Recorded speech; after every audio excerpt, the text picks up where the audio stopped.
Hello. Welcome back to another episode of Beyond the Podium.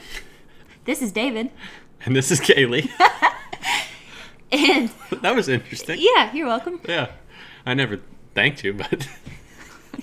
No thanks necessary. I'm a team player over here. Oh, I see. David. Yes. Tell the people why we're here today. We're here to give you valuable information and talk about this lemon. Y'all, he brought this lemon out of nowhere and threw it on the table and said, this is going to be valuable information in this episode. It is going to be. I said, what? Except for the fact that it's not a very good one. But we're going to use this in a really cool demonstration about a pre-shot routine. And guess who the guinea pig is? Me. Okay. So what are we talking about in this episode? So we're talking about the pre-shot routine. And how to get it, what it consists of, a whole bunch of factors into the pre-shot routine. So this is series 2 or episode 2 of the mental game series. Yeah. And we're covering... It's part 2. Yeah, part 2 of the mental game series. Yeah. So we're covering everywhere from the moment you start running a mental program up until that mental program, when executed perfectly, ends up not working out all the time. Not that it's ineffective, but that you just start to notice some inefficiencies of it. So that'll be later on. Also, in the previous episode, when I talked about the philosophical version of the mental game, that's going to be in the next episode. So with this, let's start with the pre-shot routine. Okay. Because what we're going to do today is talk about all the routines that you need to go through and emphasize, starting from the closest, most important moment of what you're preparing for, which is the shot, all the way out until the week before a match. Okay? So we'll start with the pre-shot routine, because that's what everybody understands and knows and asks questions about. What is a pre-shot routine? Or what's the purpose of a pre-shot routine? In my opinion, the purpose of a pre-shot routine is, and I'm going to have to explain this, but it's to create mental stability, right? Mm-hmm. Like, it is to allow you to be able to focus on the task at hand. Okay. And try to eliminate the best you can outside influences playing into a factor of your shooting. So it's a way to basically distract your conscious mind into productive thought towards your goal, which is hitting the target. Yeah, and the more in-depth we get about a pre-shot routine, the more I think we'll realize how big outside factors are playing into that and how small you have to start to be able to work towards to eliminating those factors. Interesting. Yeah. So if we're going to be talking about that, I like that phrase that you just used, which is how, like, the detail in the pre-shot routine. Okay, so I'm getting ahead of myself. Why don't we go into, so that's the purpose of the pre-shot routine. Yeah. Let's go into what the components are of the pre-shot routine. Okay. Deal? Okay. Okay, so what do we need to do? If we take the purpose of the pre-shot routine, which is like what Kayle said, to occupy conscious thought in a productive way to reach the end goal, which is hitting the bird, what are some things that we can do during that moment to be productive? Well, what are the first question to ask yourself is, what are the things that we're dealing with? So that's the external things that are happening around you that are influencing you to react physiologically in a specific way, in a negative way. Okay, so pressure, nerves, anxiety, fear. Like in the last episode, that scenario we gave you about the Olympics scenario. Yeah, I had an emotional reaction to that. Yeah. And it's hypothetical. It's not happening. It's not realistic. Right. That is not what's happening right now. That's what this is for. Oh gosh. He pointed to the lemon for those of y'all listening. Oh yeah, sorry. On the audio. Yeah, we forgot about the audio. But head over to our YouTube because you can watch this episode. Yeah, and you're gonna want to. You're gonna want to watch it. So, so we're trying to deal with those external influencing factors, right? So we have to take that anxiety that we're feeling and get rid of it, right? Because there's been a lot of studies done that show that there's this trio of I guess things that are happening. I'm really good on words today. That all are directly influence each other. Okay? So, and those three things are mental anxiety, physical tension, and visual acuity. Okay. All three things that are extremely important in shooting. So take, for example, so mental anxiety and physical tension are both directly proportional, which means that the higher physical tension you have, the more mental anxiety you will have, and likewise the other way, the more mental anxiety you have, the higher physical tension that you get. So, like, if I'm following you, for an example, like, let's say I am shooting a station, and I'm just going to use sporting clays for an example because you shoot multiple pairs on a station. Sure. Okay. If I am understanding what you're saying, let's say I missed the first two pairs. Okay. Yeah. Now, mentally, I'm thinking about I've just missed those first two pairs. Mm-hmm. Okay. So naturally, I don't want to miss any more. But now I'm kind of creating tension in my brain, like mental anxiety in my brain. So let's say, okay, I miss another pair. Now I'm down 4 out of a possible, let's say this is a 6 target station. Mm-hmm. Okay.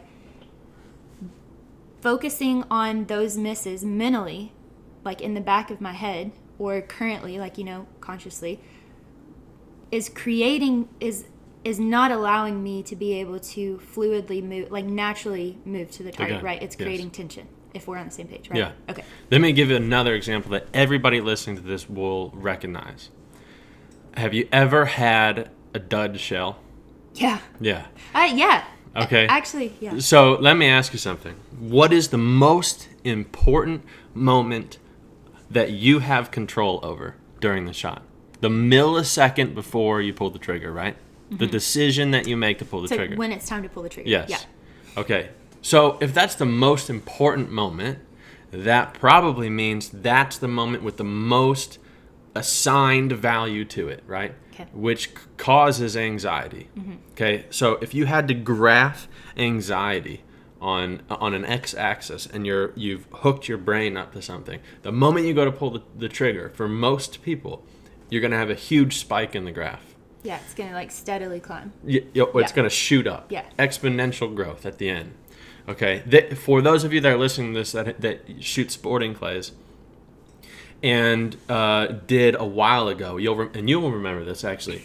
Do you remember maybe like 10, 15 years ago, the 5-stand truck that used to drive around, and on the side of it there was a guy shooting, and it said, "What's a 4-letter word for massive adrenaline rush?" Yeah. And in quotation marks it said, "pull." Yeah. You remember that? Yeah. Okay, so that is what we're talking about. That is the perfect example of the absolute worst thing to do. So although so what you call pull, you're committed. Yeah. It's game over no matter how you prepared, good or bad, you're committed right then. Right. Yeah. So the 4-letter word for massive adrenaline rush equals pull. For shooters. Yeah, for shooters. So that means that if you have a lot of adrenaline, that means mental anxiety, which should mean physical tension, right? Mm-hmm. So when you have a dud shell and you go pull and you don't realize it's not going to go off, what do? You go flinch. Yes. And you seize up physically. I'm the worst at that. Yeah. Like, okay, we were in Korea one time and they had this little game we could play, and it was like an animated game, like a video game, and you could shoot. Yeah. And I knew it. I was holding a plastic gun. And you were flinching. And I was flinching as I would go to shoot the target. It was ridiculous. Yeah. I mean, it became something I got kind of obsessed with to smooth out my trigger. You can even do this. This is unbelievable. I do this in lessons all the time. Tell somebody, like, for you guys listening, next time you go shoot, close your gun, okay, and put snap caps in it beforehand. Close your gun with no ammo in it. You know there's not going to be a shell that goes off. And call pull and shoot the bird. Allow yourself to dip down into the the level of consciousness that you get to when you're shooting, looking at the bird, focusing at the bird, do everything like you're going to shoot it and pull the trigger. Guarantee you will have a physical reaction to it. Yeah, You'll seize up. That's honestly a really good way to train that, because you almost become, I don't want to sound like, hippie here, but you almost become like one with the gun whenever you train like that. And honestly, I train like that here. Yeah. Very often. Absolutely. Okay, so we got that, right? The anxiety and the physical tension directly proportional. Creates it. Yeah.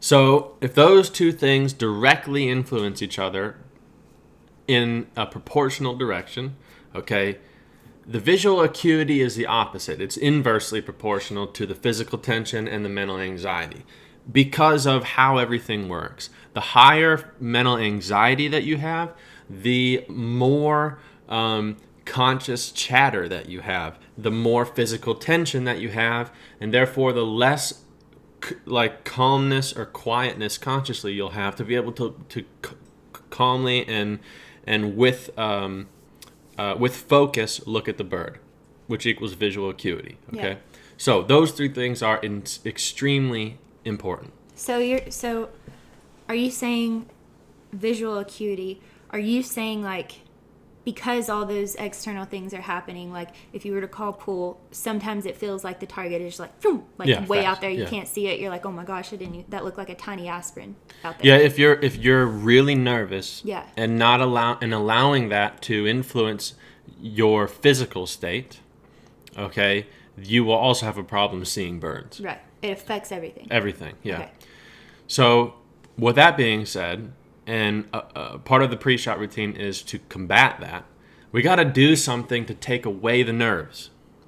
If we understand that it's proven that physical tension equals mental anxiety in some way, they influence each other. Well, if you have mental anxiety and you don't understand how to get rid of it, you can influence your physical tension to influence your mental anxiety if the two are proportionately equivalent, right? So part of a pre-shot routine should be, if you have the time in the sport that you're playing, a way to physically relax. Okay? With that being said, by physically relaxing, you will also consciously or mentally relax, which also helps your visual acuity. Okay, so you knock out 3 birds with 1 stone there. On top of that, what we want to do is, if we want to influence mental anxiety, and we just want to hit it one more time, one final nail on the head to make sure that it's gone, because we did the physical stuff, then we're going to do the mental stuff. What can we do to directly influence nerves? 2 things. 1 is visualization. Okay. 2 is some type of positive affirmation. And that can be both of those things can be in a wide variety of different. I'm using my hands a lot, I'm noticing. I'm a little bit Italian. Watch out. Yeah. But part of that, both visualization and positive affirmation don't have to be in the textbook way that you think of them. Okay, so for example, right? So let's talk about a positive affirmation first. Okay. What does that mean? Positive affirmation. You're affirming yourself of something that's positive. Okay, that's going to help you with your nerves, help you with how you're feeling in that moment. It could be something like see the bird that you tell yourself in your head. It could be something like you tell yourself to relax. It could be something that you tell yourself in general. That's positive. It could also be something related back to training. Absolutely. A positive affirmation. Something that they're familiar with. 100%. I have a student whose positive affirmation, as crazy as this sounds, is to picture his dog's face because it makes him happy. Okay. So it can be something you tell yourself. It can be something that you see. It can be something that you remember. It can be anything, as long as it for you positively influences your mental state. Okay. Okay, so my next question, just hearing that, the question that comes to mind is, the purpose of that is just to try to get into a relaxed state, right? No.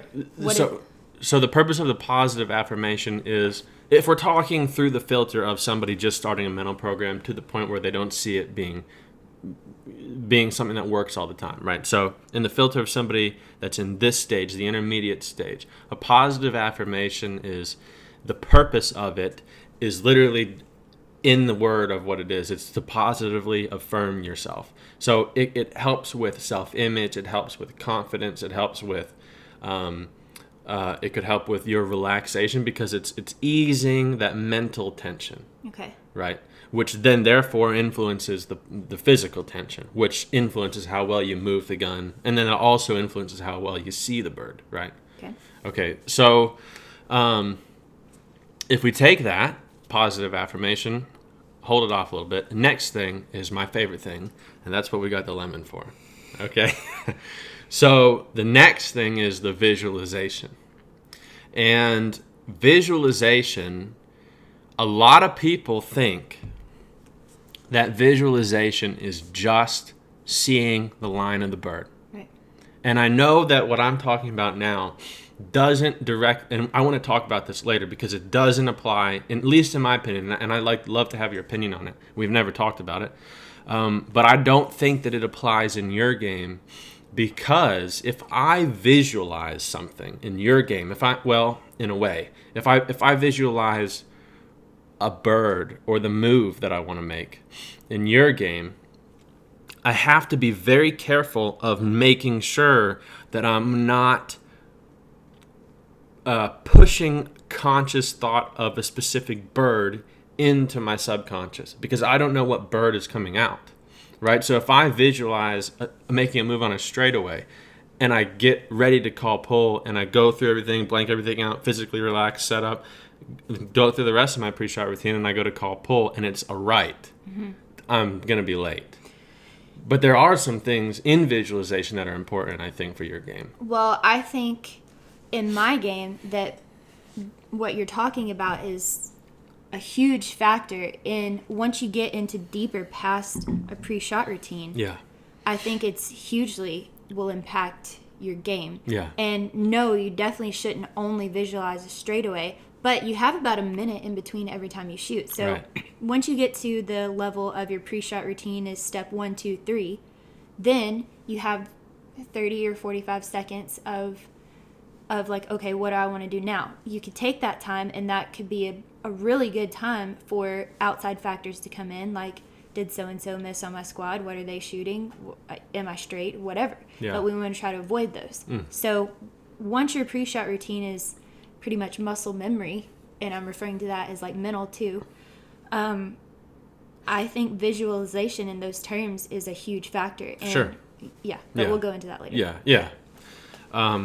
But in my game, we know what the bird is. Right.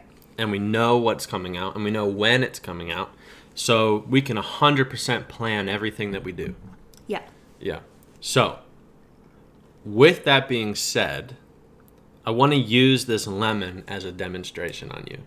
Okay. About visualization, because most people in my game, in Sporting Clays, well, really most people in general, think about visualization as saying, okay, I see the line of the bird and I'm visualizing where I want to shoot it. Okay, but that is absolutely the shallowest version of what visualization can and should be. Visualization is a way to convert conscious thought into subconscious action, and the more detail-oriented you can be with it, the more sensory information you can bring into it, the better that it works. Okay, and what we're tackling here with a pre-shot routine is influencing a negative physiological reaction to what is happening around us, right? Right. Physiological, for those of you guys that don't understand, is like your body's response to something. It could be nerves, it could be shaking. Your body's response to how you're thinking. Yeah, exactly. In a simple terms. Yeah. So if I'm thinking 2 weeks ahead of time about a competition I have coming up, that makes me nervous, Yeah. just like we talked about in the first episode. That's Yes. my body reacting to something that I'm thinking about. Yes. Yeah. So just as that can influence what was really happening around you, can influence your physiological reaction to what's happening around you, you can feed your conscious mind information that directly influences your physiological response in a way that you want it to, which is extremely powerful if you know how to use it. So we're gonna dive right into this. All right, Okay. let's go. Okay, so I have to give credit to the guy that I heard this from. His name is Sports Psych Steve. And if you just Google that, it'll come up, I'm sure. I don't remember anything else about him, but I was listening to a different podcast and I heard this example, and it's amazing. Okay, so the only thing that you've done with this lemon is see it, right? You haven't held it or anything. Okay, so I want you to close your eyes.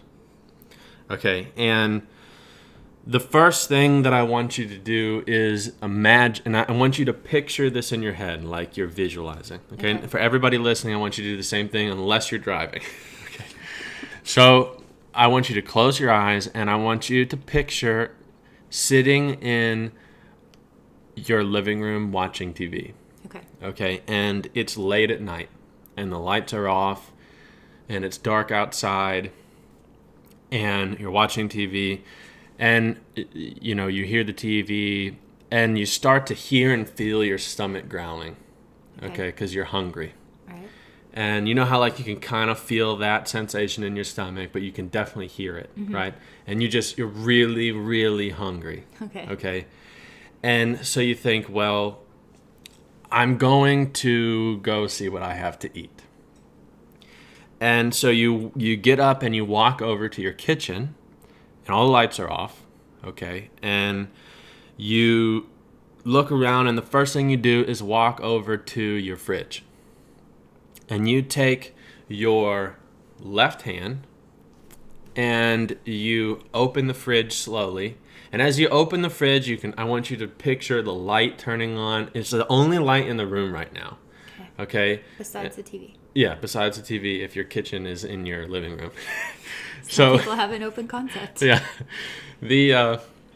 So you see that light, and I want you to hear the end, like the motor of the refrigerator turn on, and you feel that cold, like air on your face, on your body, and as you open it more, you're looking in your fridge, and the only thing you see is a lemon. Okay, and you think, well, that's all I have to eat.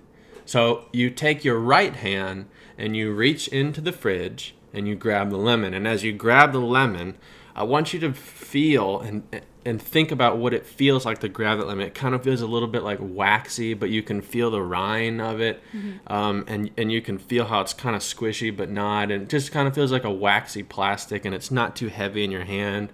And I want you, and so you let the refrigerator close, and you walk over to your drawer and you grab a knife. Okay, and then you walk over to the counter and you put the lemon in your left hand on the counter, and you take a knife and you cut through the lemon slowly. And as you're cutting through the lemon, I want you to think about what that sound is when you cut through a lemon. And I want you to hear the sound of the citrus juice coming out, and you're starting to smell that lemony smell, kind of sour, and it's getting a little bit wet on your hand. And so you cut the lemon in half, okay? And you hear that knife hit the cutting board. And so now you take the other half of the lemon that you just cut, and you put that down on the table, and you're going to cut that in half too. And I want you to picture what it feels like in your hand, the knife in your hand, what it sounds like, what it smells like. And then you cut that into quarters, and you pick up that quarter of the lemon, you put the knife down. And right now you have the lemon in your hand, in both hands, and you're looking at it, and you can smell that aroma, and all of a sudden you just take a big bite out of the lemon, okay? And you taste that sourness in it like, okay, let me ask you something. Without me going any further, is your mouth watering at all? I almost felt like I ate the lemon. Yeah, and if you guys are watching this video, you could even see, you're done. You don't have to keep your eyes closed. if you're watching the video, you could have seen her mouth pucker up, and if you're doing it at home, be honest with yourself. Did you do that in enough detail with enough conscious focus to have your mouth water and your lips pucker up like you were actually biting into a lemon?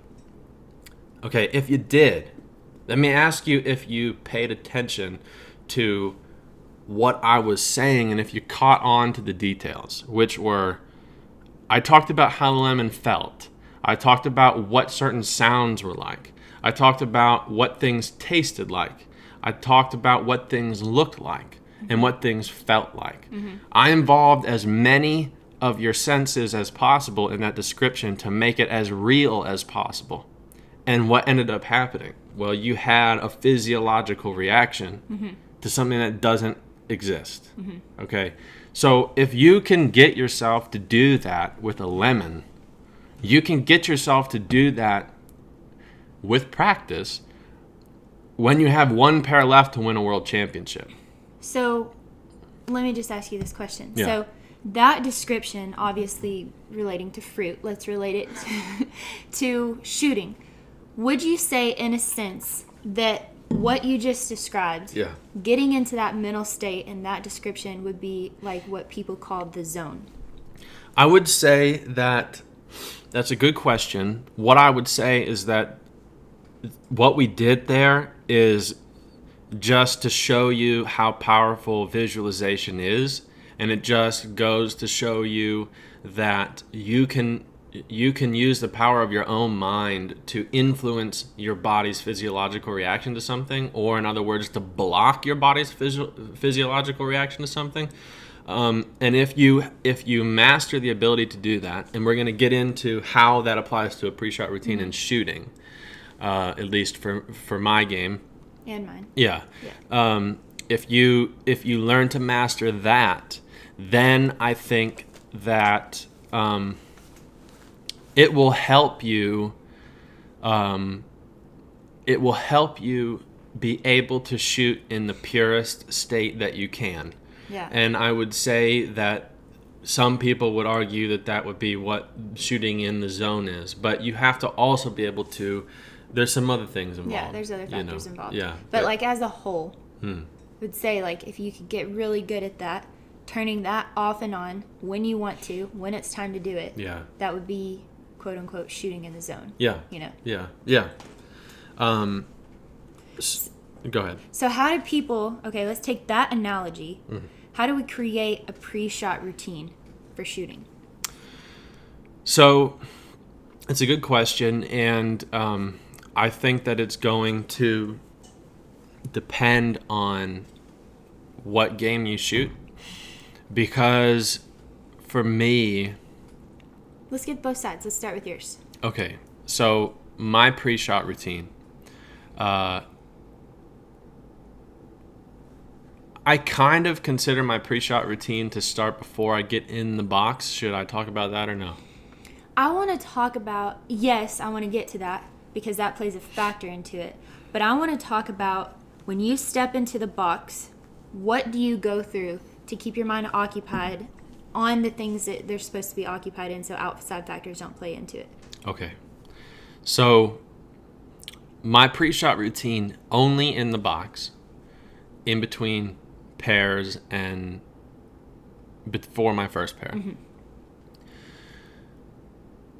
Taking into account the fact that outside of the box, I've established a lot of information that I call my planning and research phase. Right. Okay, I'm bringing that information with me into my pre-shot routine.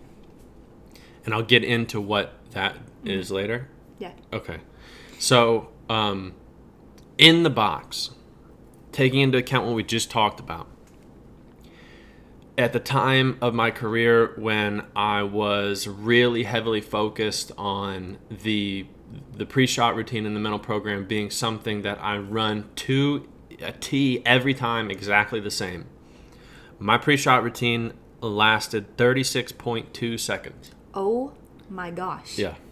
That is a long pre-shot routine. Yes. You would be disqualified 4 times before in bunker before. Yeah, we have a time limit. Right. They literally I mean, if I would, my squad would back up tournaments. I remember that. Yeah. Okay, let's get into that. Okay. What took you? What was I doing? What is it? What were you doing there? So, the first thing that I do in my pre-shot routine is, now keep in mind, I'm trying to involve feeling. How does my body feel? What do I see? What do I hear? I don't really involve taste. So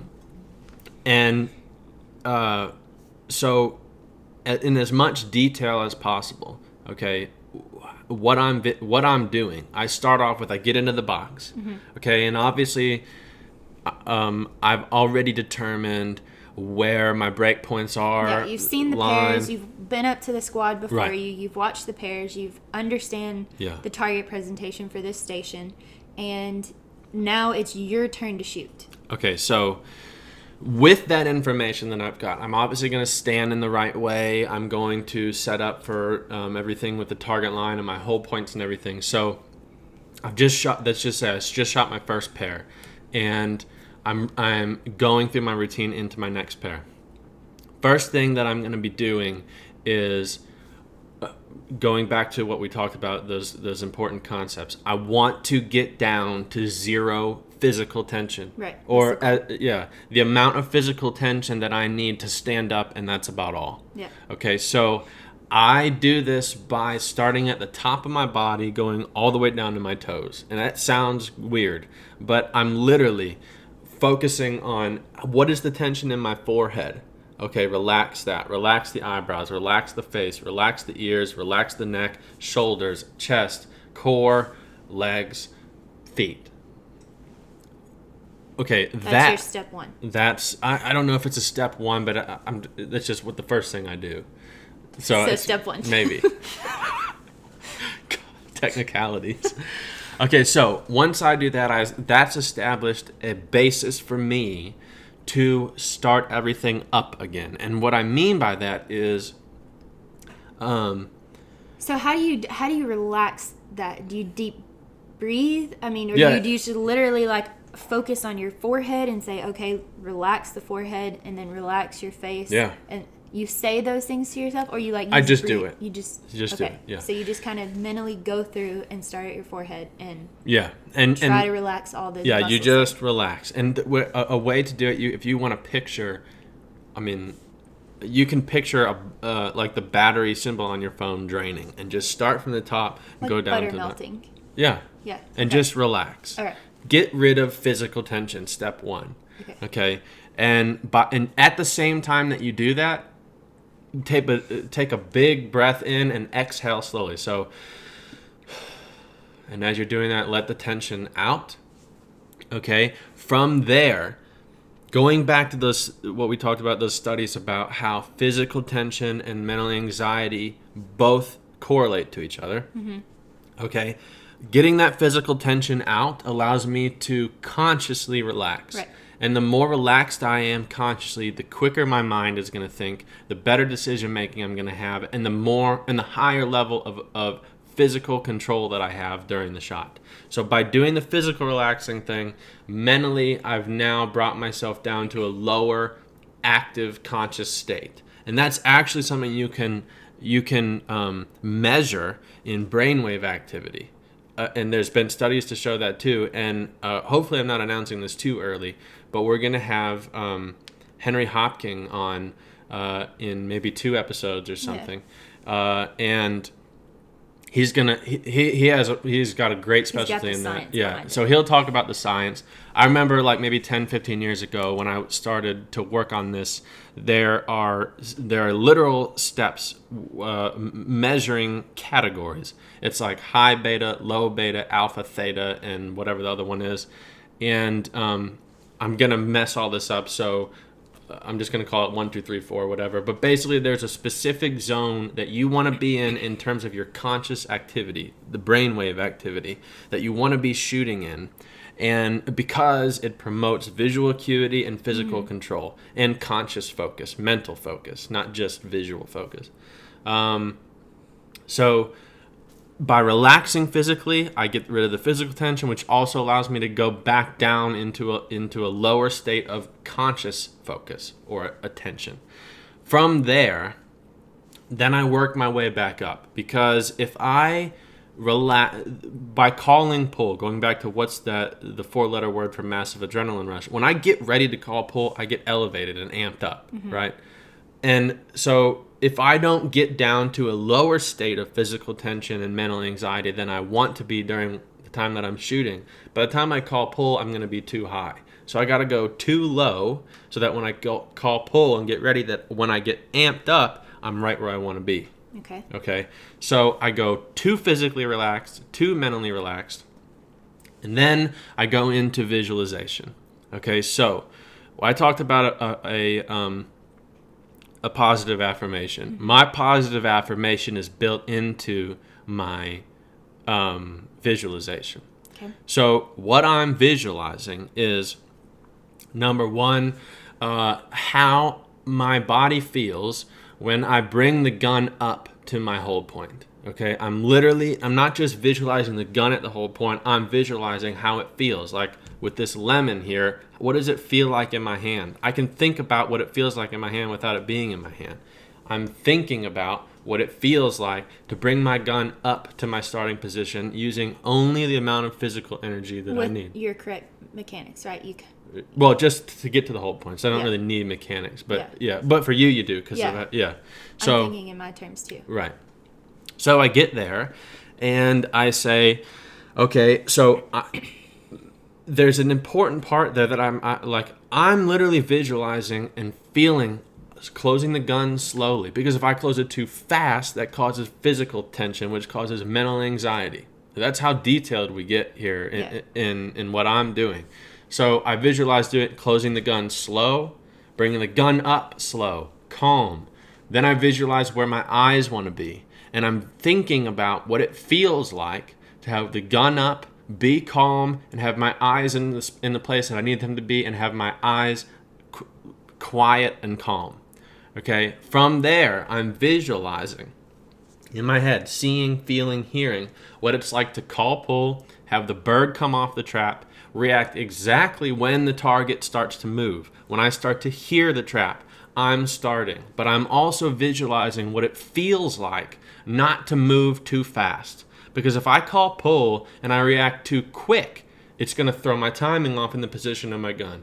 So I have to visualize what it feels like to start in time with the bird, with the perfect amount of physical tension. Okay? That correlates to how much physical tension the bird needs to be able to be connected to. From there, I'm visualizing what it feels like, and I'm saying that with emphasis because it's important that I'm visualizing a feeling. What it feels like to rotate my body around a perfect centralized point of gravity to where I'm not redistributing weight to move, but instead rotating around my core and my whole body. And that's important for my shooting mechanics and my technique, because if I use my hands to move horizontally, I lose my proprioceptive connection. If I use my body to move holistically horizontally, then I can maintain a connection based off of proprioception. That's a whole nother conversation. But from there, I'm visualizing how it feels to match the speed of the bird as it rotates in my body, in my rotation, without getting too amped up. Then from there, I'm visualizing what it feels like to move my gun up slowly in the same speed that the bird is changing vertically in movement. So I'm feeling what it's like to move the gun and my body at the same time, all directly related to the movements of the bird.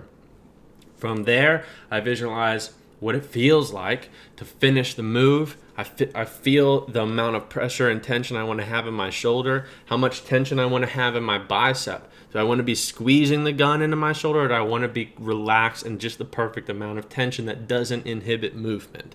When I get there, then I visualize the feeling of pulling the trigger and not having a physical reaction of tension to that moment that changes the direction of my gun.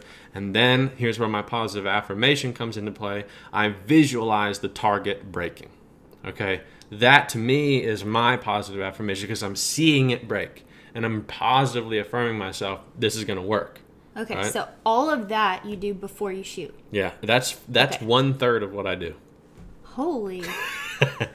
The next step that I do, okay, the next step is from there, I do that in the first person. So I'm visualizing feeling, okay? Because I'm trying to positively affirm and influence how I'm going to move, because that's very important to shooting, okay? That's into a technique debate we can get into later. But it's very important to my shooting style, is the feeling and my reaction to the bird. From there, I go into taking myself out of the equation.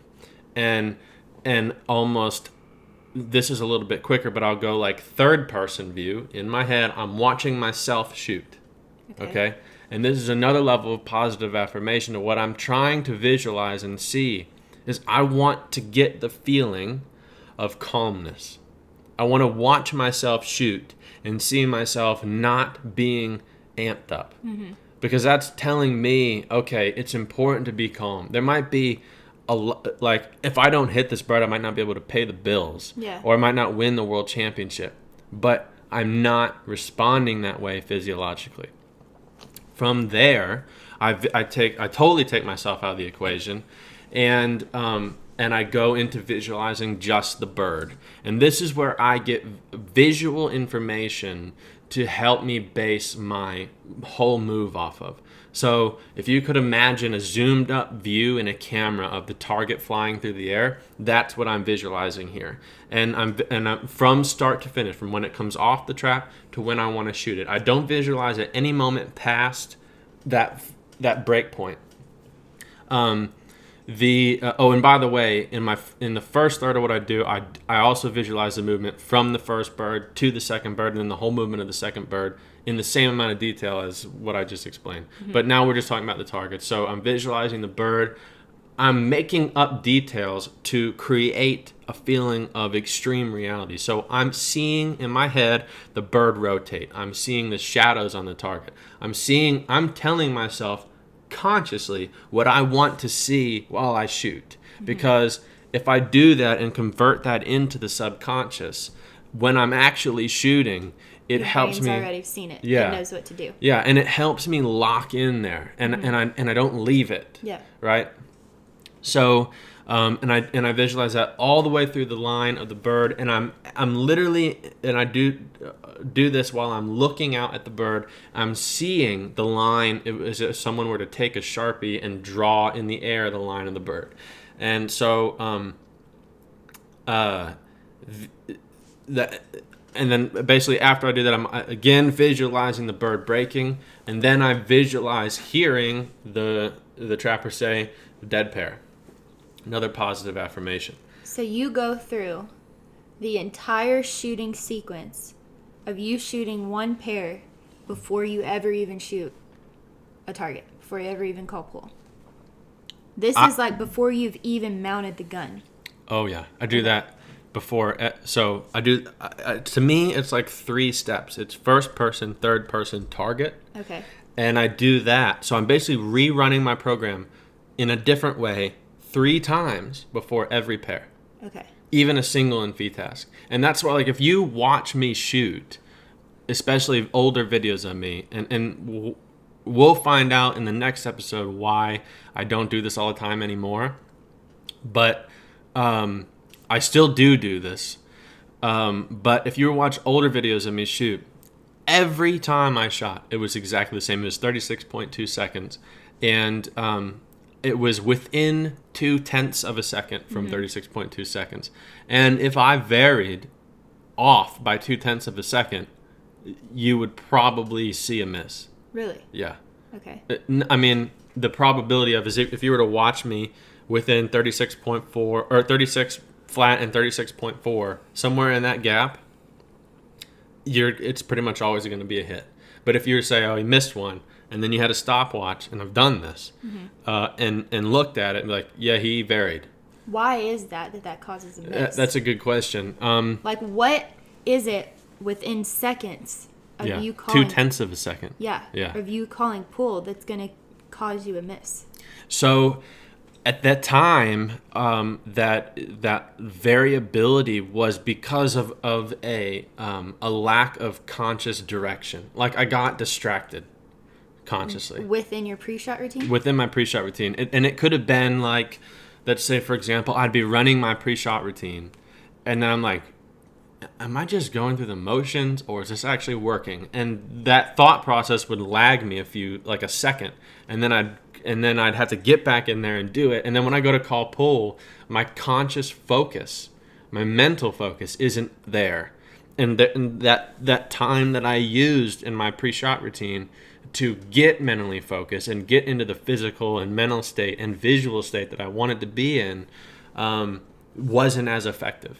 Okay. And so it wouldn't happen that much. And this is also after, now you got to imagine, this is after years of cultivating this. Right.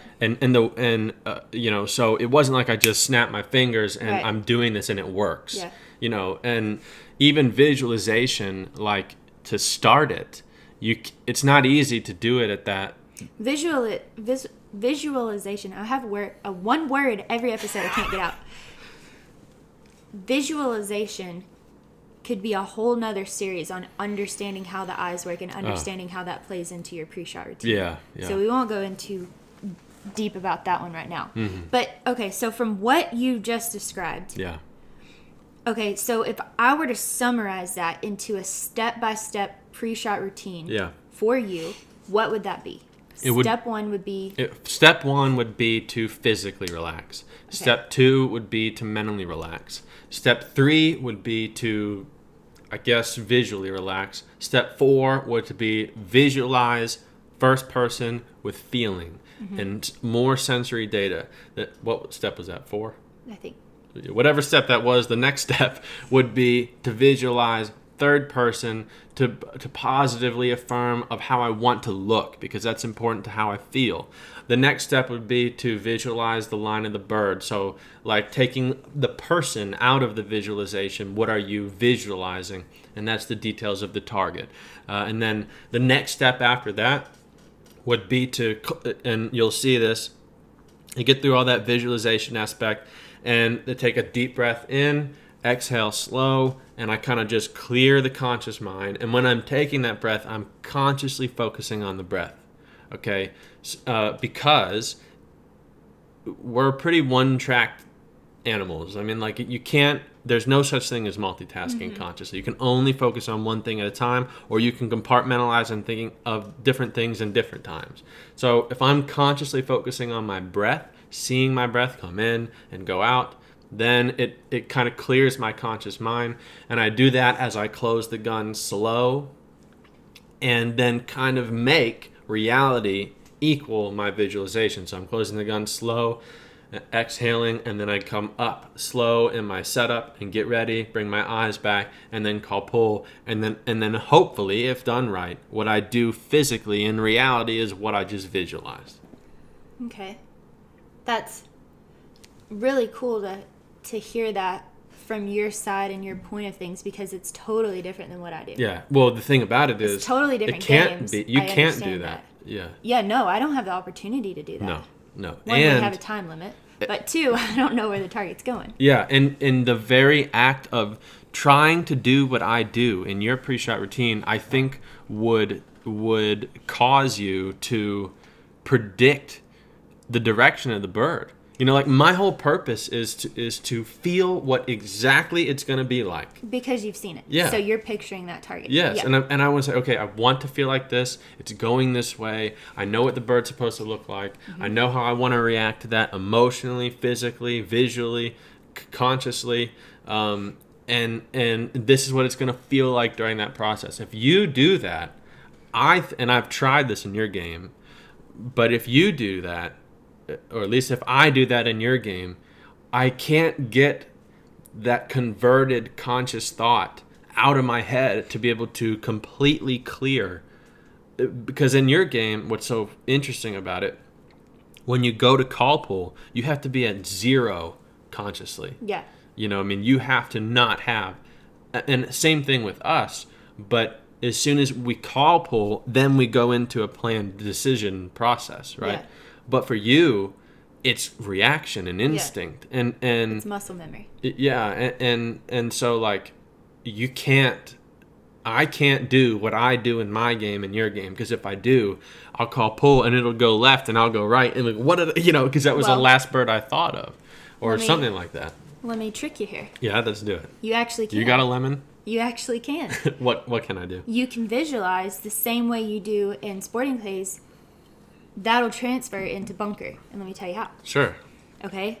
If you're squad 1, which means you're the first squad out, you get to view the targets. Okay? For that station that you're on, you get to view the targets. You get to view every single target that's going to come out on stations 1 through 5.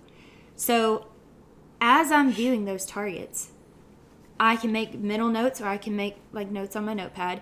Okay, this straightaway comes a little bit off the mark. Yeah. This is a 45-degree left, and then we have a high right. Then we go to station 2, and I analyze all of those targets too. So I get the same sense of present or target presentation, just not in the same form. I have to remember it for every station. Right. Okay. So, but my pre-shot routine, what I've found that works best in my game for me is once I understand the target presentation that bunker is about to show me for that round, then I have to go back and rely on my mechanical fundamentals in a mental way, if that makes sense. So the first thing that I would do for my pre-shot routine would be walk up to a bunker. This is assuming I'm first one out. Okay, if you're not first squad out, you can always watch a squad ahead of you to view the targets too. Like, you can always view the targets. So if my pre-shot routine, the first thing I'm going to do is walk up to my station, and I'm going to figure out a hold point for my gun. Okay, I'm going to get mechanical things out of the way, because I still apply mechanical factors into my pre-shot routine. So I'm going to figure out a hold point for my gun. From that, my second step is going to be figuring out where I'm going to hold my eyes, because I want to figure out where my eyes work best for the background that this bunker has. Yeah. Okay? And I can try to relay that back into practice. I don't know if you've ever seen bunker shooters, but sometimes they're like holding their pinky out, or a shell out, or something. Or a box or something. What they're doing is they have marked on that piece of paper, whatever it is that they're holding up, they've marked where they hold their eyes at their home bunker that they practice at. Okay? And then they're going to take that piece of paper and they're going to apply it to the bunker that they're on right now. Okay? So they're going to say, all right, my line's here, even though that may look visually different. Like, if there's, like, let's say that there's a flat bunker, that line may be way out there. Okay? What happens if you hold your hand too far out or too close? Well, you measure it. So, like, most people, okay, let's say if we're using a finger, your finger's going to go on the lip of the bunker. That's how you can measure it accurately every time, because the distance from the lip of the bunker to where you stand is the same, no matter where you go. But what about the distance of your finger in between those two things? Well, that's why most people don't use a finger. They use a piece of paper or something. So, like, again, muscle memory. Once you train this, like, you know it's going to be off if you're holding it here versus here. See what I'm saying? Mm-hmm. So, I hear what you're saying too. Yeah. So, I'm going to figure out where my eyes are going to go, because I want that to be as close to what they're used to seeing the target as in how I practice. So whether it looks a little bit different, no matter what bunker I go to, I use that method of holding up a piece of paper or holding a shotgun shell or a finger or something to try to position my eyes the same distance that they've been practiced on. So the same distance that I practice here at home. Okay, once I've done that, then I go into, okay, let me think of mentally what I have to do here. Right. Okay, and this is where my visualization, positive affirmation comes in. It's a northern word. I do it visually. Okay, yeah. So for me, I know, because I've already seen the targets that this bunker has. I know what station 1 has. I know that, let's, for example, say I know that there's a 45-degree left on here. I know that there's a really high straightaway, and I know that there's a quartering right, that's going to come out. Do I know which one of those is going to come out at first? No, I don't. So I set my gun up, set my eyes up. Now I'm on to visualizing the targets. Okay, when that hard left comes out, I visualize. I try to to see the target as clear as I can, like you said, if you had a camera and you zoomed in on the target, what that target looks like. Yeah. Okay? Is it going to have shadows on it? Can I picture the rings on it? Can I see it spinning through the air in my mind? Okay? Yeah, I'm able to picture all of that. So I do that for the left-hand target. And then I picture my actual move from when I call pull.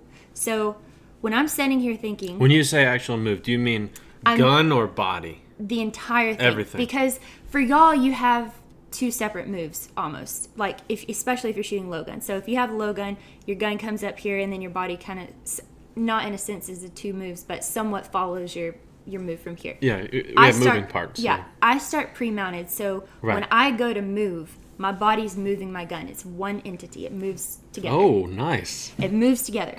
So when I picture that left-hand target coming out, I go through, and this is, I'm going to give y'all a key here. I shoot high gun, and I look through my gun. Yeah. Okay, which is, people are going, what? Like, she looks through her gun? One of those fancy transparent barrels. Yeah. I look through my gun. I hold a high gun, and I look through my gun. But what I'm doing is when I call pull, I solely rely on my eyes to direct everything else, okay? Yes, I have to be relaxed. Yes, I have to be present, and I'll get into that in a minute. But I solely rely on what information my eyes are relaying back to my brain, okay?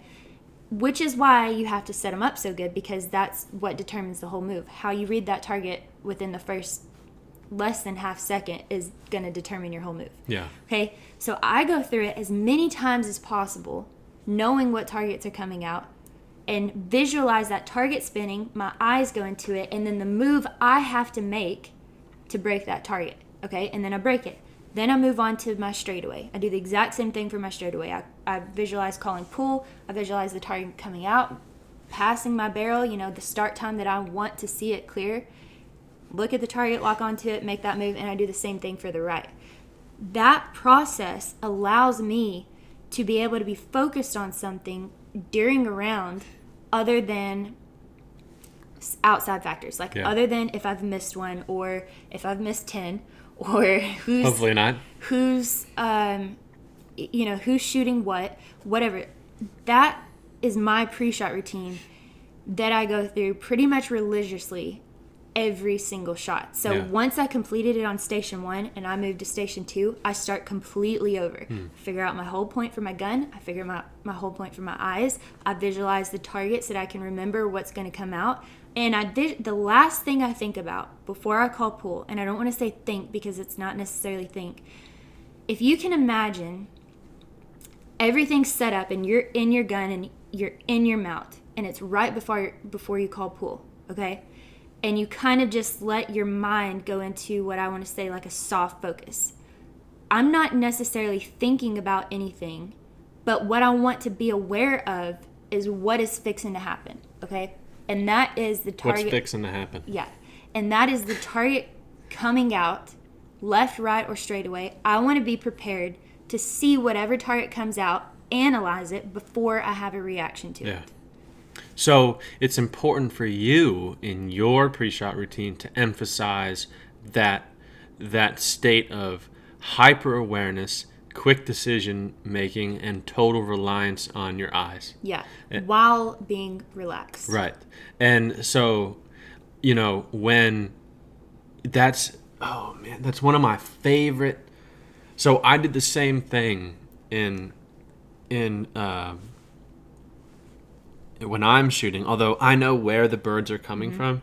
But I always talk about with my students, I always say there's a difference between going into start time, which is really important in your game and really important in the way that I teach my game. Because in your game, you're starting behind everything. Yeah, you're beat no matter what. No matter what anybody says out there, you cannot leave with the target when you first see it. Yeah. I mean, you are always going to get beat by the target, and then you got to play catch up. Right. In my game, that's the opposite. And so I'm trying to create harmony and connection with the bird. With the target, yeah.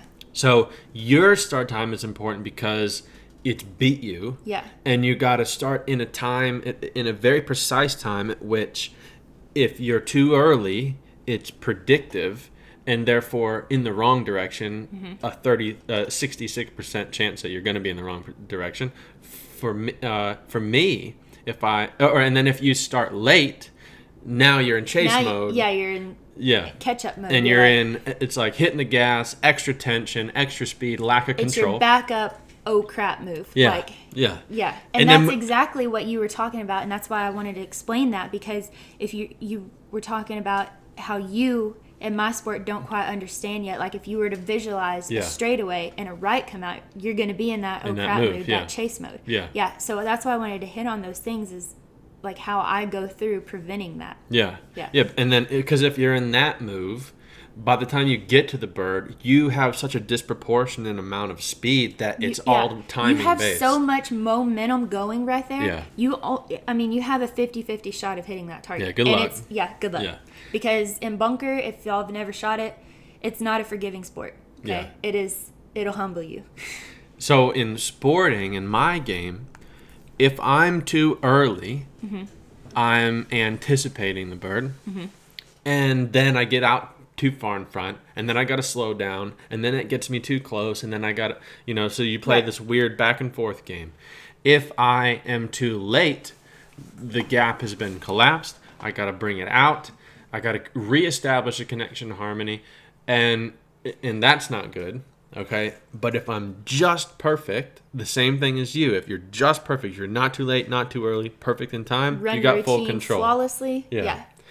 For me, if I'm just perfectly in time, which is the exact, like, if you could watch a slow motion video of me shooting sporting, you will see movement in my body at the exact moment that you see movement in the arm of the trap. And you can slow it down to the point of the bird is not off the plate yet, and I'm already starting to connect to the movement. But there's a difference between it being a decision to start and a reaction to start. Yeah. And if it's a decision, it's wrong. If it's a reaction, it's correct. And the only way to have a reaction to start that's in time and perfect is you have to get to a moment in her game and in my game where your eyes and your conscious mind and your body are relaxed, calm, and attentive. Yeah. I mean, it's like if you have any bit of conscious motion, chatter in any way, you can't react in time. Okay, so let's talk about that. So let me create a scenario for you. Sure. Okay. Oh, I get a scenario now. Yeah. I don't have a lemon, but I'm going to create a scenario. Well, there's one right here if you want to use it. Okay, so let's say we've talked about when everything's perfect, right? When you can run your mechanics and your pre-shot routine that you've got flawlessly. Yeah. It pays off. Okay. Let's get into when things are snowballing, okay? Like, for example, I'm going to put you in a scenario. You are at the World Fee Task. Okay. Okay. Is that correct? Like, that's the big one? Yeah. Okay. You're at the big one, the World Fee Task. Okay. Okay. How long is that shoot? 4 days? 4 days. Okay. 4 days. And you shoot 4 different parkours? 8. 8 different parkours. I'm glad you paid attention last time you shot it. Well, I only shot half, so I thought it was 4. Oh. So, okay. Let's take you and 2 other guys. Okay. Who are all really competitive. Okay. It's just you, 2 other guys. Y'all are all within 2 or 3 birds apart. Okay. And we're tied. No, you're 2 or 3 birds apart right now. We're on the second day. Okay. Okay. First day, y'all all shoot really good. Let's say competitor X is 1 ahead. Competitor B is 2 ahead. And you, competitor D, are... What about C? No. Well, who's C? There is no C. You just went A, B, D? I said X. Oh. I'm paying attention. B, D. Okay. Okay, you come into play and you're 3 targets behind. Yeah. Okay, this is second day. Okay. Third day comes, y'all all tie. Okay, at the end of the day, we're tied. You're all tied. Going into the last day, we're all equal. You're all equal. Actually, let's make you one behind. Okay. Going into the last day, you know that you're one target behind, okay? And you know that the two guys in front of you are tied. And they're not likely to be the type of shooters that's just going to totally bomb this, okay? Yeah. So you know that they're strong shooters, okay? And let's even say that there's $20,000 on the line here for this shoot. Okay. How do you, that's a lot of pressure.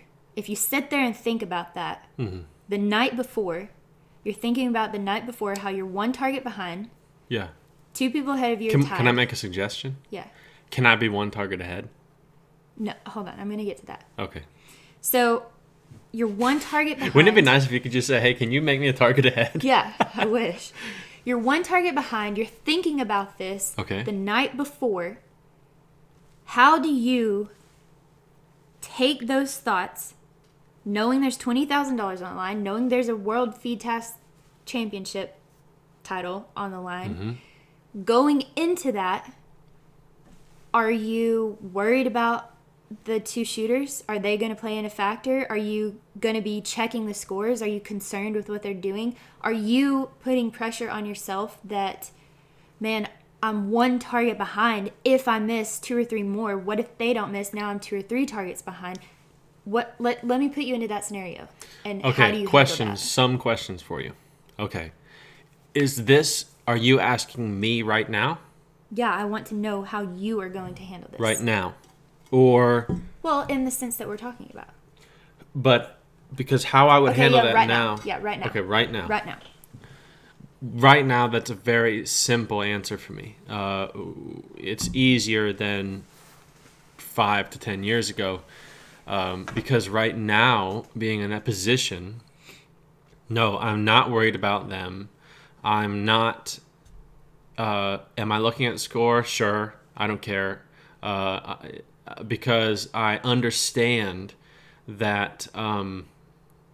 There is literally nothing that I can do short of playing outside the game, being unsportsman or trying to psychologically influence somebody, which I don't define as being in our sport.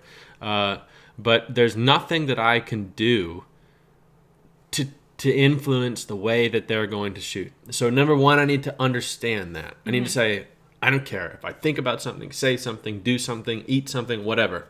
It's not going to influence how these other two people are going to shoot. Can I influence the way that I shoot? Yes. By doing what? Basically just sticking to my routine. And which would be doing all the things that I know how to do that allow me to shoot at the highest level that I possibly can that day.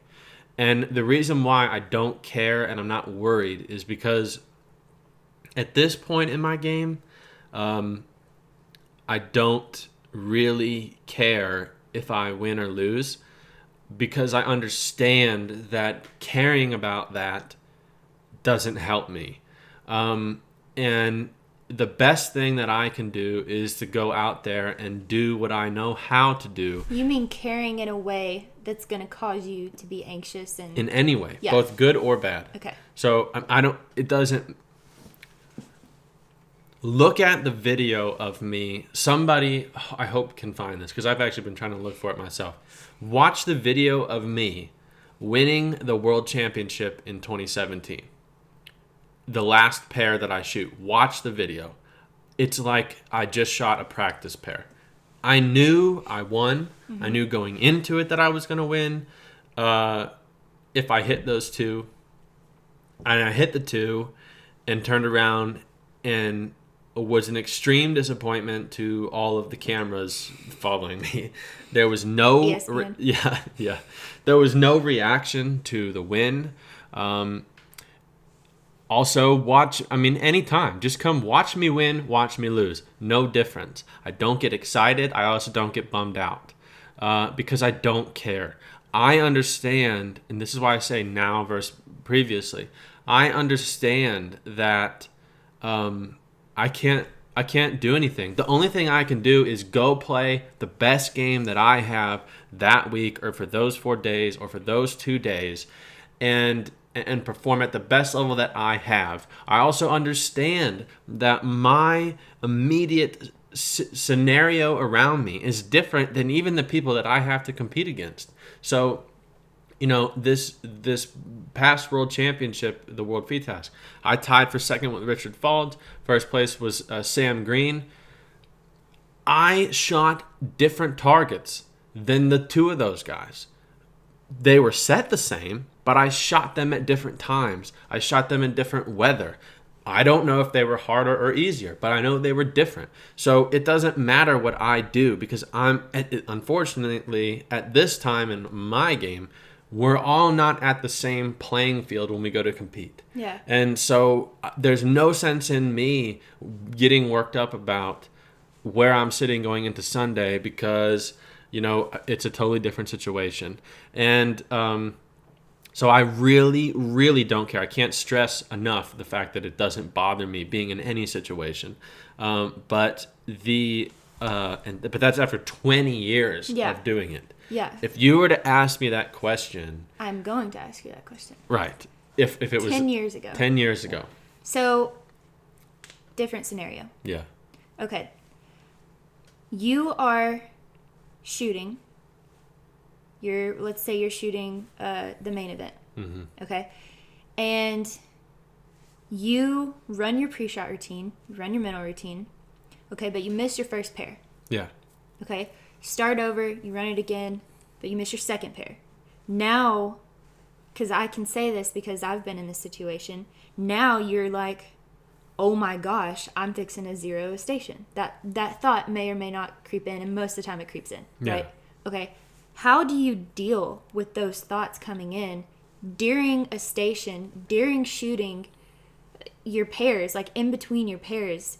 Because you kind of have to be adaptable here, right? Like in that moment, you can go one way and say, oh my gosh, and we can freak out, and let this affect the rest of the course. Or we can figure out some way to not let this affect our score. We can say, okay, we've missed 4 here. It's a good day for a 96, what do you do in that situation? 10 years ago. 10 years ago. In the time that you were solely relying on your pre-shot routine to get you through whatever you had to get through. So, for me, in my pre-shot routine, preparedness is an extremely important theme. And I bring that up because that's really the answer to that question. And the way that I'd explain it would be that I go and I shoot a pair and I miss both birds. Okay, walking into that pair, I didn't not know how to shoot them. Mm-hmm. Right? So outside of the box, when I watch the birds and I'm making a plan, even 10 years ago and now, I don't just have a plan for I want to shoot it here and I want to shoot it there. I have a plan for how I want it to feel, right, what I want it to look like, not talking about lead, everything. I also have an infinite number of backup plans. And if I go into that situation and I make a mistake, okay, the first thing I do, I'm sitting -4 out of 4 so far, and I got 1 pair left or 2 pair left, whatever. I don't think, what am I going to do? Because I already know what I'm going to do. I already have, going into that scenario, not saying that I planned for missing, but I planned probability. I planned, this is my best plan, this is my next best plan, this is my third best plan, this is my fourth best plan. I got 4 pairs, I don't need any more plans. So if I do the first one, and first pair, and I miss, first step is to analyze why. If I know what it should feel like to do it right, I then have to put on top of what I know it should feel like to do it right, I have to put on top of what did it feel like. What did that pair feel like when I shot it? Not what did the lead look like, what did it feel like physically, Yeah. mentally, and visually. If I notice an inconsistency between how it felt and what it was supposed to feel like and look like and whatever, then I say, there's my problem. That's what I have to fix. So you go through. So you're saying after you missed a target, okay, let's say your first pair you missed the target. You're going through what I call a post-shot routine. Yeah. It's like a quick analysis of what happened. Did I do everything I was supposed to do? Well, I missed it, so there had to have been something wrong, unless it was something out of our control, like weather. Yeah. Okay. So you go through step 1, did I do this? Did I do step 2, which would be whatever your step 2 is? Did I do this? Did I do this? All the way up until I called pull. And then did I execute it? Was I in the right mental state to execute it as well as I wanted to, as well as I had visioned it? Is that what you're saying? So basically what I'm saying is I wouldn't be, maybe I'm misinterpreting what you're saying, but I wouldn't be asking myself, did I do this? Because I wouldn't have called pull if I didn't. Right. You know what I mean? So I would not have called pull if I didn't do something, and I'm going to know if I didn't do something because I'm going through the process. Well, I mean, what I mean is like executing it. So right, okay, you plan I to got do you. it. Yeah, Yeah. you plan to do it, and but you maybe it didn't happen. You prepare to do it, but when you called pull, for some reason, something went wrong and you weren't able to execute it. Gotcha. So yeah, or whatever. Yeah, exactly. So I'm gonna be analyzing: did what I planned to have happen? Yeah. If the answer to that is no, then I have to retry that plan. I would say, okay, this time why didn't it happen? Answer that question, make it work. Mm-hmm. If the answer to that question is yes, what I planned to have happened, and the result was miss, then I have to say, okay, was it a double loss because of something that I did, or like you said, was the bird wrong? Did the wind get me? Whatever. Did some external influenceable? I don't know what the word is, but is something out of my control cause that miss, or is it something in my control? If it was something in my control, then and I missed it by doing everything I planned, then it's time to go to the next plan. And I want to emphasize here that is not the time for which I decide to come up with the next plan. I already have it good to go. And that's already been decided before I even go into the box. Okay? And I can't stress that enough, because by doing that, I allow myself not to have anxiety when I have 4 misses in a row and now I have to come up with something. I don't ever have to come up with something. See, this is new to me because I only have one plan, but I don't shoot 4 pairs on a station. Right. So this is really interesting to me that you have backup plans for your backup plans. And backup plans for my backup plans. Yeah. Okay, how do you create a backup? Like, what's your thought?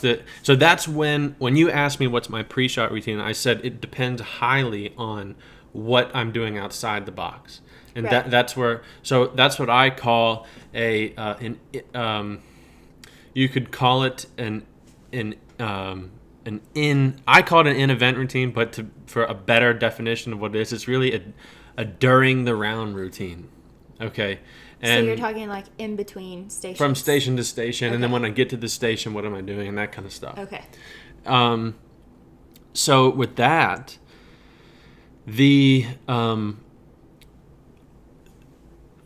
I'll just go through it. So the first thing, I'm just going to talk about when I get to the station. Okay, so when I get to the station, taking some other things into account, like hydration is important, nutrition is important. So I make a theme for every station. I take 3 sips of water, whatever drink I have there. I have a little snack, so I want a continuous amount of energy throughout the whole thing, not spikes of energy here and there. No need to get really into detail about that to spare your time. But basically, the meat of what I'm doing in that part of my routine is taking as much information as I can visually by asking questions and just knowledge that I have to make a plan. So first thing that I do is when I get to the station, if somebody is shooting, I'm watching the birds. But let's pretend that nobody is shooting, because that's the hardest situation that you have, right? So I get to the station, nobody's shooting, I don't have any view birds, and I'm the first person up, so I only got 2 pairs to look at it. So the first thing that I'm doing is I'm looking everywhere for traps. If I can see the traps, or if I can see targets laying on the ground, okay? Once I get that information, and apart from reading the menu, if they have one, there is a limit for how many pair you have to view birds. There is not a limit for how many questions you can ask the trapper. Now, that comes with the caveat of the fact that you have to trust that the trapper knows what the heck they're doing. Because there's some places I've been and they have no idea, and I got to press this button and then that button. Yeah. But if they know what they're doing, I have unlimited amount of questions to ask. So I'm trying to gather information about where are the machines, where are they landing. That gives me an idea of what they're doing. Let's just say that I can see them. Okay. So I can see the machines. I'm looking at number 1, first thing. What size target is it? Okay. If I can't see what size, I'm going to ask. If I can't ask, I'm going to look at what it says on the menu. From there, I'm looking at the angle of the carousel. So I'm just going to use this cup that has our nice logo on here. Let's say that for you guys listening, really watch this video on YouTube. But so we have the carousel sitting like this. If the carousel is tilted at an angle, okay, and it's throwing this way, then I understand that the angle at which the carousel is the exact plane that the target is going to come off the machine. That's important. Interesting. Because what it tells me I didn't know that. Yeah. So what it tells me is, let's say that the angle of the carousel is tilted back 20 degrees and tilted to the right 10. Okay. So, and it's going forward. So that means that when the target comes out, it's going to go up and to the right. Okay. So because that the carousel is leaning that way. If it's leaning that way, if you think about how a frisbee flies through the air, okay, and if it's leaning back and right and going straight forward, it's going to come out of the trap and curl or hook to the right, okay, because it's leaning that way in the air. It's just aerodynamics. So I know that you know that, but for other people.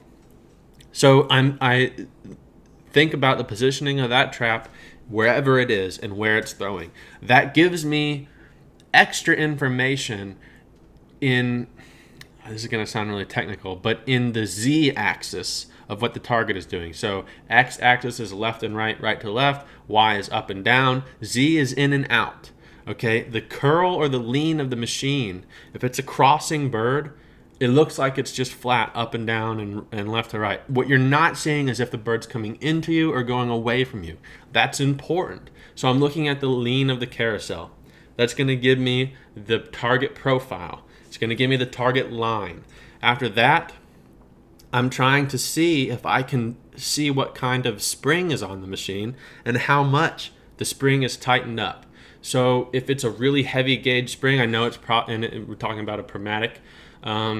So let's say it's a heavy gauge spring and you see coming out of the back of the machine is a long bolt. That means that this thing's going to be pretty fast. I don't even have to look at the bird first to do this. So I know what direction it's going, how it's going to fly through the air 3-dimensionally, and the speed at which it's going. And hopefully if I can see the targets on the ground, I know where they're landing. So you do all this in preparation before you view the targets, ask to view the targets, so you don't waste pairs. Yeah, I only got 2 shots. So you're trying to analyze the target the best you can of the direction it's going to go and how it's going to fly before you even look at the target. Before I even look, yeah. So that you can determine whole points, eye points, like the move of the... I want within about an 80 to 90% accuracy level to know what the target's doing before I even see it. Okay. And that information helps me. Yeah. So I'm also looking to see if it's a Batu, Chandelle, whatever. Right. Once I do that, I can pretty much guess the height of the bird, the apex of the line, which is the highest point that it goes. I know a lot of other information. That gives me a lot of information for my mechanics. So, for example, the apex of the target line, the highest point that it goes is going to be what my posture is set for, with the gun at a certain angle. If you want to understand more about this, take a lesson. If the hold point is where I have the most tension in my line, the break point where I've decided to shoot it has zero tension in my stance with my set posture. The vertical change in the bird from when it starts until the apex or break point, if my break point is before the apex. So the vertical change of the bird from my hold point to my finishing point, if it's prior to the apex, to the apex if my break point is after the apex, equals my draw length, so how far I bring the gun down. And I'm going through making mental notes of what this bird looks like it's going to do, therefore how my body needs to be positioned for when I call pull for the show bird. So there's a lot more than meets the eye whenever you... I'm not just hanging out and calling pull. Yeah, there's a lot more going on here that you're trying to prepare for than what meets the eye. For sure. What's going on. Yeah. And so I don't think a lot of people realize how in-depth you can get with this pre-shot routine, because we're essentially, I know you called it a in-round routine or round routine, but this all plays a factor into your pre-shot routine. 100%. I'm using all this this is what I call my planning and research. Yeah. So research being your target presentation, all that, trying to figure that out. Yes. Planning being taking that information, applying it to my mechanics. Yeah. How you're going to set up your gun, how your body position is going to be. Okay. You take those, and then what do you do? And then that's when I merge that into the time pre-shot. To go into the stand. Yeah. And so if you're talking about the first pair of a station that you're up first for, and I've done all that information for my plan or my research and my planning phase.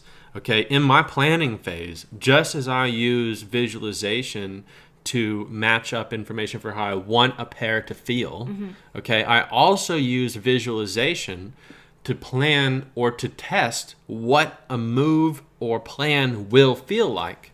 So if I want to say... In your show pairs. In my show pair, exactly. Yeah, this is during your show pairs. Yeah, so when I see a show pair, and now I have 100% visual information of what the bird is doing, then I say, okay, my plan was I could take it here, here, or here. I could also move to the second bird like this, this, or this. And I could take that second bird there, there, or there. So let's say I got 3 plans so far, real quick off my head. Yeah. I'm going to run through those 3 plans in my head visually, using how my body should feel, just like everything I went through in my pre-shot routine. So you're basically, after you've gathered that information of your, like the target presentation and all of that, what you just said, you're going to go into the stand, say you're the first shooter looking at the show pair, or even if you're not the first shooter, you still get to see the show pairs. Yeah. And you're going to say, okay, I have this plan that I think is going to work, but I need to see how this plan matches up with where the second target's going to be. Yes, right? 100%. So you go into the stand and you say, okay, plan 1, this is my first pair. I'm going to set up, I think about right here because I think the target's going to go here. And you call pull, you see it. It works well with your second target, or maybe it doesn't work well with the second target. So then you go for your second show pair, you say, okay, well, that was a pretty good option. Let me try my second option just in case it might be better than the first option. Yep. So now you're going to look at it, okay, well, maybe my hold point's a little further out, or maybe it's a little closer to the machine, or maybe I want to shoot the other target first. Saying, like... Or even maybe I use too much tension in the start there, or whatever. Saying it's a true pair, if it's a true pair. Yeah. Maybe I want to look at the other target first. Maybe my eyes are in the wrong spot. Yeah. And you use those show pairs to kind of get a conclusion of an idea of what your pre-shot routine's going to be for this station. Well, what your plan's going to be for this station to shoot that target. From there, then you implement your pre-shot routine, which was your breathing and relaxation and all of that stuff, right? Yes. Am I with you? Yeah, 100%. That's exactly what I do. Okay. Yeah. And so when I go through that phase, and that's why I mean, like, if I make a mistake, I'm not unprepared at all. Yeah. And I would say most people don't even understand that much work can be done on a pair in sporting clays. And the reason you want to be that prepared is because it eliminates the chance for some outside factor to happen to where that's going to cause tension or anxiety or fear or nerves or whatever that's going to come into play. Because if you had not taken the time to prepare on that and you got surprised by a target, you know, let's say you didn't take the time to go look at targets beforehand or watch show pairs or something or take that analysis of it, and a target surprised you, well, now on the spur of the moment, you have to make a decision. Yeah, which is probably not going to end up very well because it's not a very well put together plan. Yeah. Right? You haven't put in that thought and that time that goes into giving yourself the best chance at running this station. And all while trying to make that plan, I'm doing it at a conscious focus level, at a mental focus level that's not 100%, because at the same time I'm trying to make a plan, I'm also nervous about the fact that I don't have a plan. Right. Does that make sense? So, okay, let's say somebody listening is like, wow, that's a good idea. I'm going to try that. Okay, so they do everything that you just did. They watch the targets. They try to figure out the position of the traps, figure out within a relation of where that target's going to go before they see it. They're making their plans. Okay, and then somebody comes up and starts talking to them while they're making their plan. Yeah. Okay, and they're new to this. They're trying this, and they're trying to figure everything out here. Yeah. How do you deal with like background chatter or people coming up to you when you're really trying to focus on what you're trying to do here? Right. That's a good question. And because I know that like in sporting, you know, you shoot with a squad, so it's really easy to just sit there and talk, you know, and be able to like try to focus on what you're trying to do, but you can be hearing about so-and-so and Joe's mom back there talking about pizza or whatever it is, you know? So I know I have an answer for this, how it relates to my game, but I'm curious as to how you handle that in your game. So a couple of things. Right now in my career, I'm at the stage at which when I'm shooting with somebody, not to make this sound like there's any ego in the statement at all, but this is just the way that it is, taking ego out of it.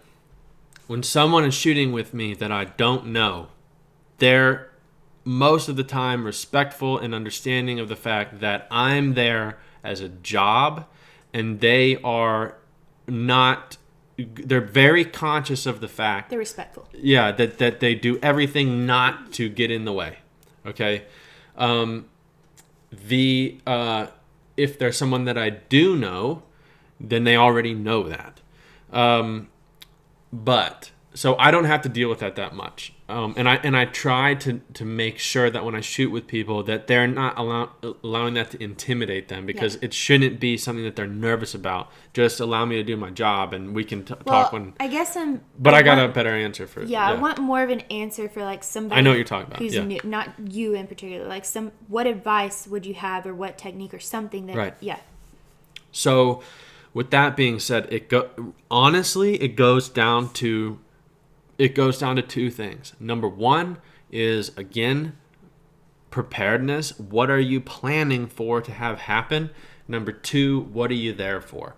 So, answer the question, what are you there for? If you're there at a sporting match or FITAS match or whatever to win, okay, don't go about the actions of somebody that's there for fun. If you're there for fun, you're not going to have much fun if you go about doing it the way that you would have to if you're trying to win. So if you know what you need to do to win, and you've decided that you're there to win or perform as best as you possibly can, then you need to take into consideration the fact that what you just brought up can happen. Mm-hmm. So what do you do? Two things. Number one, plan your squad. Don't random squad. If you like to random squad, and before understand, but not only that's a possibility. It can. Yeah.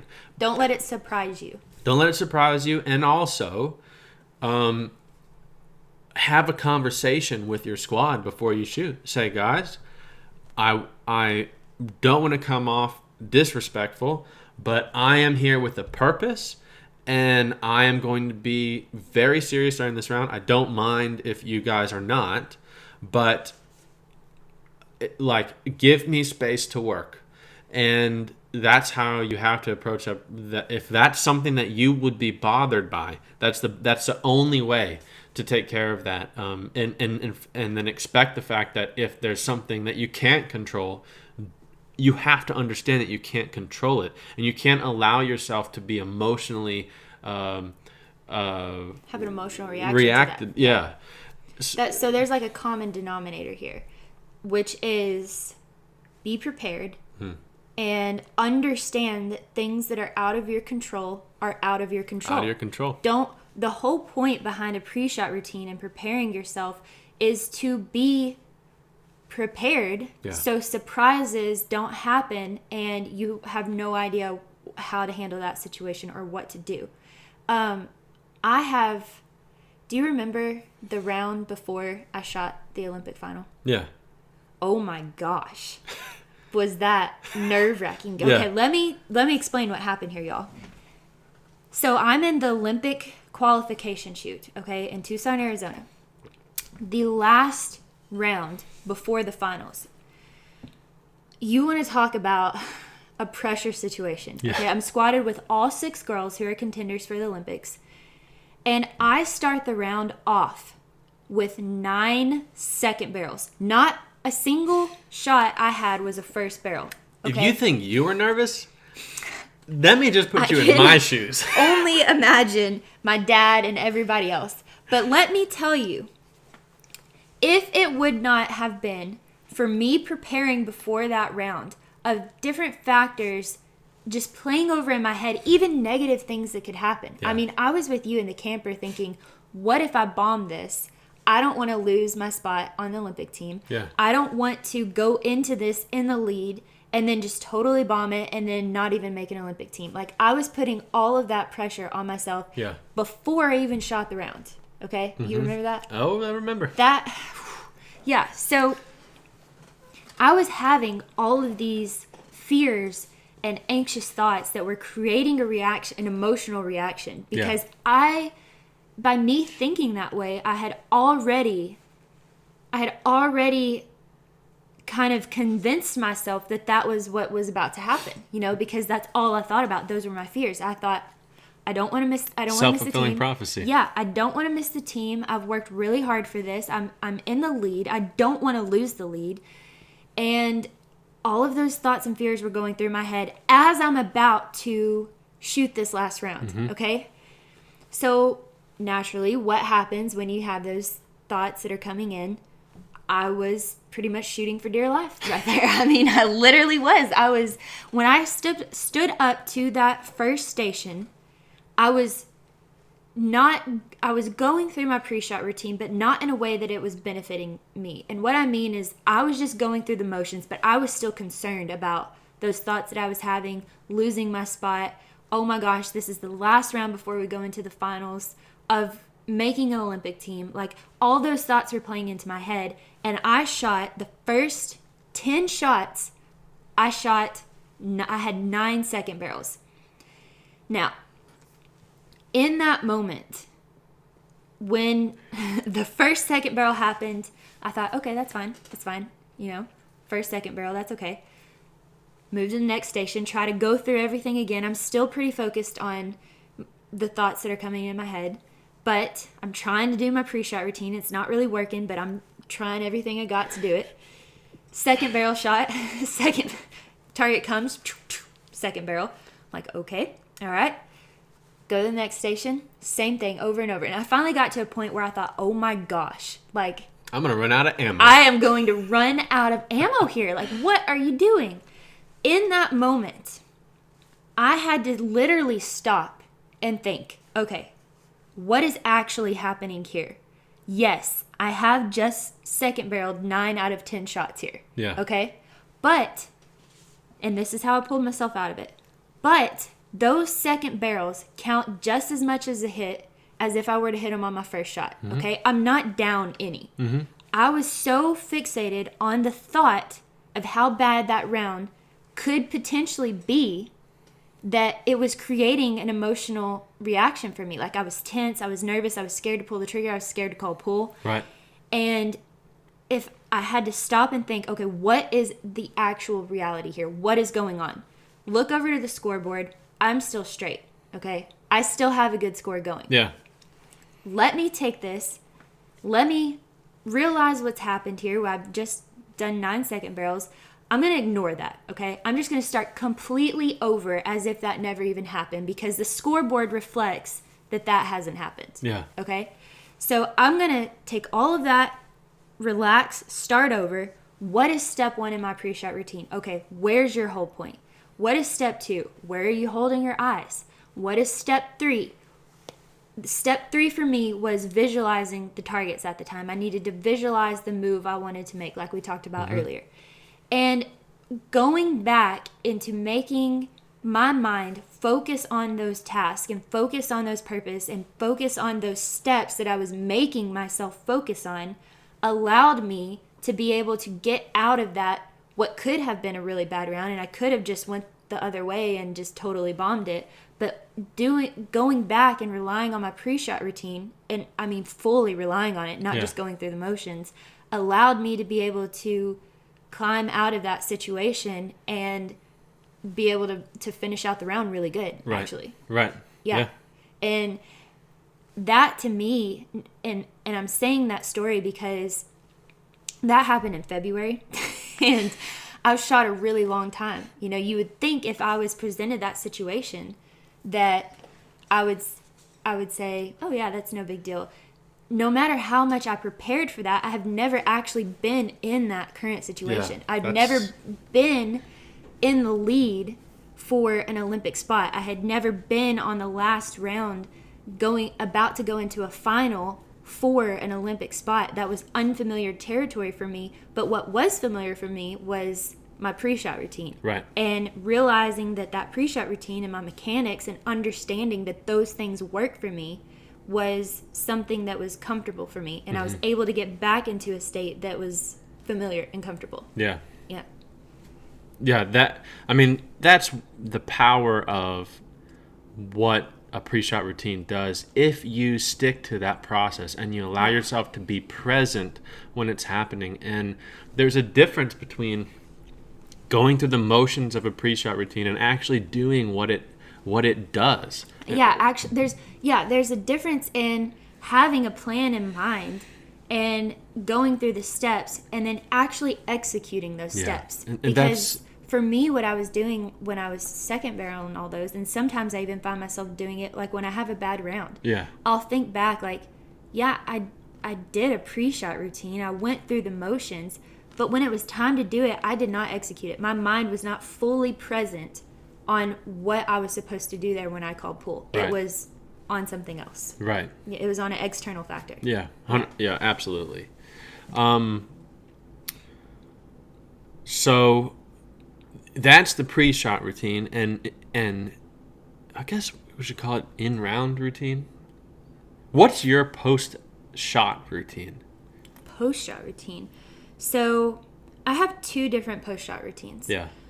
Because in my game, it's reaction-based. So you have to be pretty analytical on your move, how you saw the target, was your gun set, and I can get into detail about when you call pull, are you moving when you call pull? Like I can get into detail about that, but that's more advanced. So yeah, I was just going to say, we should maybe leave that for the next one. Yeah, so my post-shot routine for me in my sport is did I prepare myself the best I could prepare myself to give myself the best opportunity, the best chance to break the target, okay? And I do this after every shot. And it's when I say I'm going to go into detail about this, but when I do this, it's within 10 seconds, okay?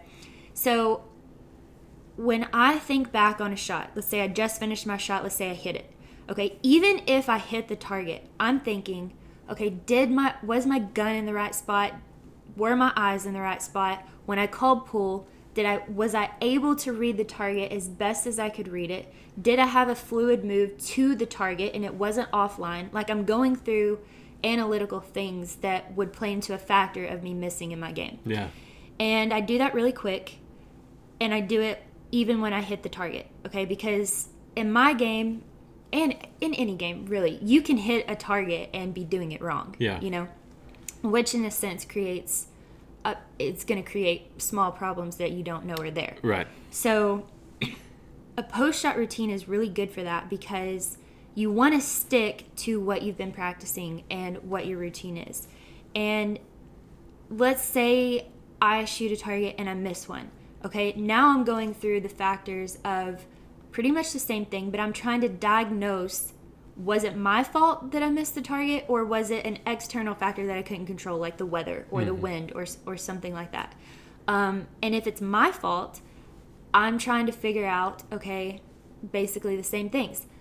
Was my gun in the right spot? Did my eyes start in the right spot? Did my eyes catch the target as quick as they could? And if they did I see the target as good as I could? Was I locked onto that target whenever I started my move? Or was I anticipating where the target was going to go? Yeah. Okay, because in my game, and I'm sure it applies in your game your too. Your eyes get ahead of the bird. Yeah. So basically, in a sense, when that target comes out and I see the first initial line of the target, my brain recognizes that that's a right-hand target. We're just going to use a right-hand target, for example. Okay, that I call pull, the target comes out. I recognize that it's a right-hand target. Okay, my next step in my visual analysis is, okay, what is the angle of that target? Is it a hard right? Is it going up? What is that target doing? Once I figure that out in half a second, then less than that. Yeah, then that's about the time that I start my move, because then that's the time I'm like, okay, I know where it's going. I've read the target. Now I'm going to try to lock onto that target as good as I can and hold on to that all the way through the shot. So my post-shot routine is, did I do all of those things as good as I could? Did I execute all of those things? And when I pulled the trigger, was I looking at the target? Or was I looking at the barrel? Or was I anticipating where the target's going to go? Yeah. I go through all of those things really quick, and if I can find something that I missed, that I skipped a step or that I didn't execute, I can apply it into the next shot. Yeah. Basically. Yeah. Yeah. Interesting. Yeah, because with my game, it's everything happens in less than a second. Yeah. I mean, you're pulling the trigger for a shot within a second. Of you calling pull. Right. You have to be able to determine all of those different factors so fast. So it's really easy to have a slip up and hit the target and unknowingly have that create a problem that you don't know about until you miss. Yeah. That's the reason behind a post-shot routine. Yeah, analysis. Is to make sure that you did all of those things correctly. Right. So a problem doesn't come up and you've missed, and then you're like, why did I miss that? And then maybe 2 or 3 misses happen, and then you decide to okay, well, let me figure out what am I not doing, or is this my fault, or, Right. Yeah. Right. That makes sense. Yeah. Okay, so we got the pre-shot routine. We got the in-round routine. Mm-hmm. We got the in-event routine is very basic. It's basically, working on... That's the coffee machine. We have a very nice coffee machine, but sometimes it doesn't participate well with our podcast. Sometimes it... The in-event routine basically has to do with... I totally lost my train of thought. But basically it's... Are you staying hydrated? Are you staying focused? Are you coming in and out of your focus levels, or compartmentalizing your conscious thought from station to station, Right. And stuff like that? Are you consciously distracting yourself by social conversation, stuff like that? And how about this? I have a question. Yeah. Okay. If you're not... No, go ahead. Okay. What I want to know, kind of want to wrap this up with, is how would somebody listening go about creating a pre-shot routine for themselves that they can apply? And I would say one factor into that is they have to understand where they're at in their game, okay? Are there going to be more mechanical factors into your pre-shot routine, or is it going to be more on the mental side because you're dealing with a lot of anxiety and fear? So good question. The best way to go about building a pre-shot routine is to understand what the important steps of a pre-shot routine are. Mm-hmm. So, and we covered that earlier in the lesson, but just to summarize real quick, you have to deal with mental anxiety or stress or pressure. You got to deal with physical tension. You got to deal with some level of repurposing conscious thought into subconscious action. You got to deal with creating a level of preparedness that decreases anxiety, and you got to deal with presence. Yeah. So if you're creating a pre-shot routine, basically you have to understand that there's a lot of other factors that could play into this that you want to try to eliminate so they don't surprise you, like you were saying about being prepared. Yeah. So go into, when you're thinking about creating a pre-shot routine, understand that this pre-shot routine is only to help you get an edge to get ahead of those thoughts and those surprises and things like that that can create fear and anxiety and all of that. Yeah. And so the way to do it is take the skeleton of that. Take the bullet points. And was that a pun? How? Because they're talking about shooting. Oh no, your mind is way ahead of mine. But take those bullet points and inject your own personal, relatable information to it. Mm-hmm. And when you do that, come up with and literally write this down. Write down what you want to visualize. Write down what you want to say to yourself. Write down what you want to do physically. Write down how you what want you're to stand. working on in practice, like some mechanical things that like, for example, if somebody has a problem, like they're pretty good on their fundamentals, but they have a tendency to lead with their arms, or they have a tendency to like let this elbow creep up, or what, like there's some sort of mechanical thing that they're working on. Because I know for me, like I sometimes will, when I turn, I lean back on my heels. So sometimes that has to be a factor into my pre-shot routine. As a basically like that's a positive affirmation. Yeah, a reminder as to, hey, this is your plan. We're going to stay forward here. Let's try to execute that. Right. So write these things down. I would literally create a journal. When I was younger, I had a shooting journal where I would keep notes. I would analyze tournaments. I write. Still have mine. Yeah, I still have one. Yeah, I'd write down my notes on my practice, my everything. Okay, write down your pre-shot routine in as much detail as possible. I will tell you 100% this is truth. There's a good friend of mine. I mentioned him in a previous episode, I believe. Tony Manzingo.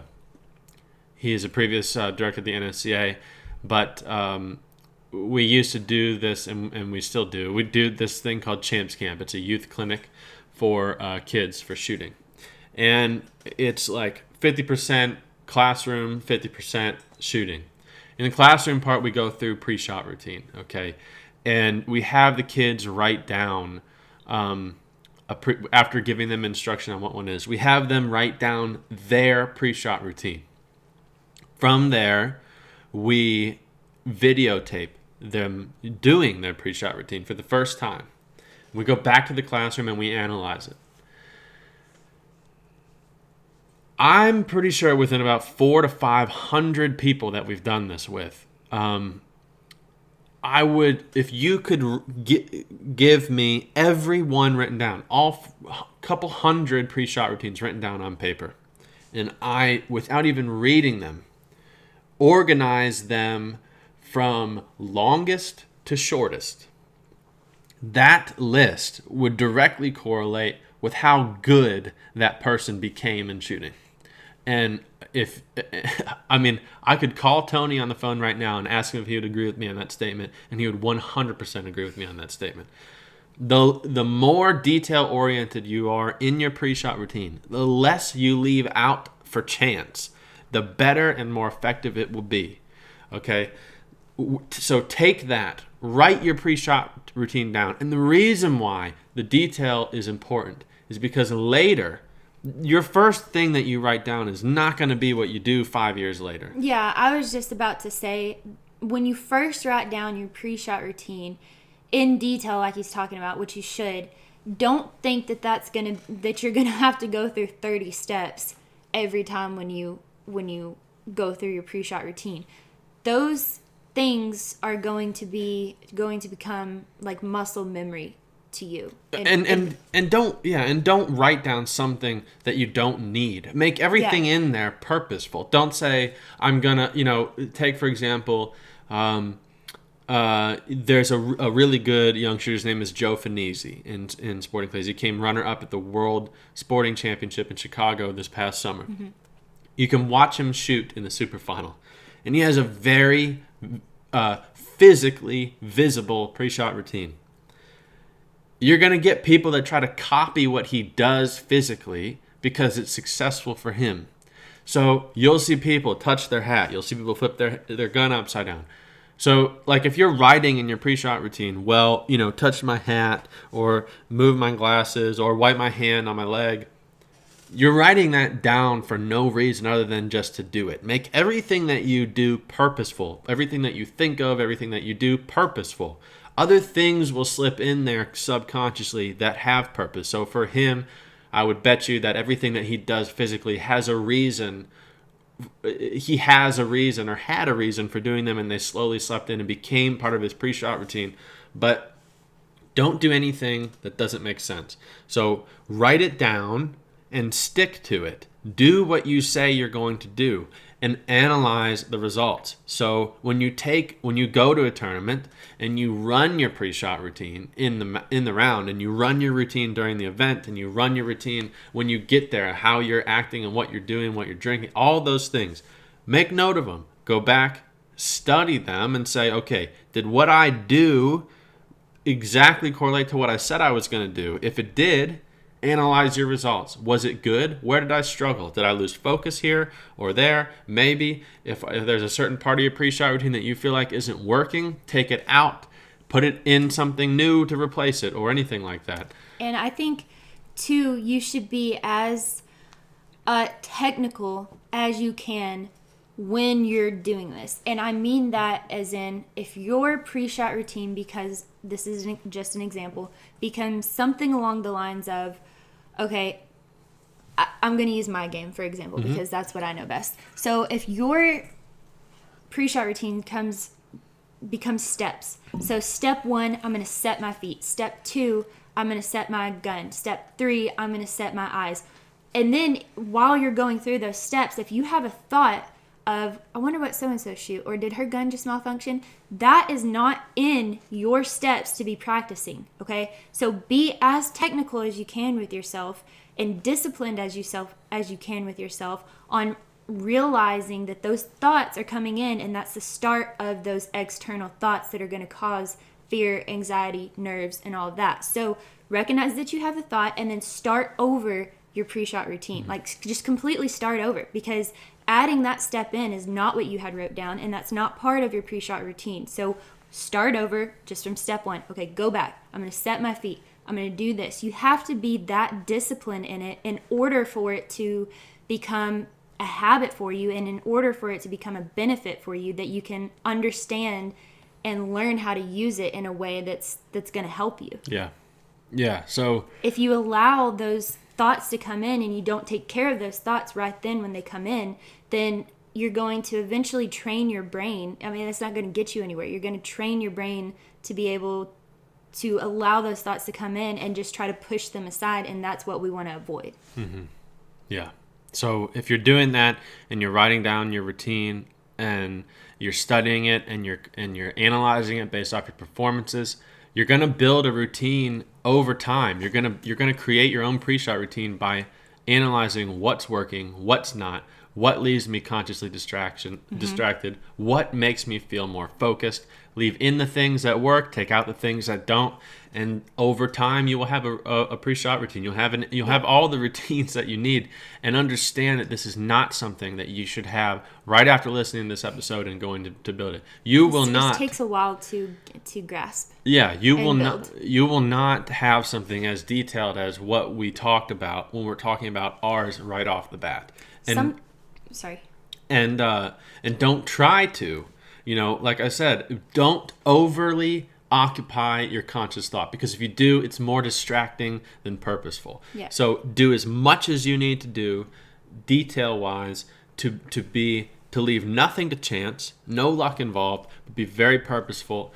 And if you do that over time, you will build your own pre-shot routine. But it takes a level of self-awareness and self-analyzation that's critical. Yeah. Something that really helped me when I was trying to develop my pre-shot routine is I wrote down my fears at that time. So I can remember writing down that one of my fears that was causing me anxiety was if I had missed 2 or 3 in a row, how do I get out of that? I don't want to continue to miss 2 or 3 in a row because I had just missed 2 or 3 in a row. So what I did was I wrote down my pre-shot routine, what I wanted it to be, just like we just explained.